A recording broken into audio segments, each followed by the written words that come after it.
Okey, selamat kembali kita ke dunia Yop. Yop. Ya. Hai, buat apa kat belakang tu? Pegang tu. Yuk nampak ketuyuk besar ni ha. Ketuyuk besar ya. Ni apa Yop? You tahu tak apa ni? Kalau dulu Yuk tengok dalam buku-buku sejarah kan. Ya. Dia ada lalu kat apa ni dataran mereka. Ini elevate. Oh, yang ni kira design original lama ya.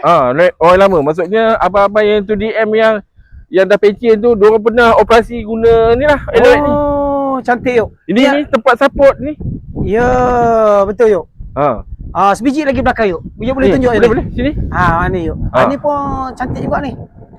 Ya, betul. Tengok besar Yuk ke besar elevate ni? Ya, lebih kurang Yop. Terlalu besar kan? Kalau Yuk naik sebelah kiri tu, sengit sebelah kiri. Sengit kan? Maksudnya Yuk kena tengah ni. Ada tengah. Banyak jasa ni pertahankan negara.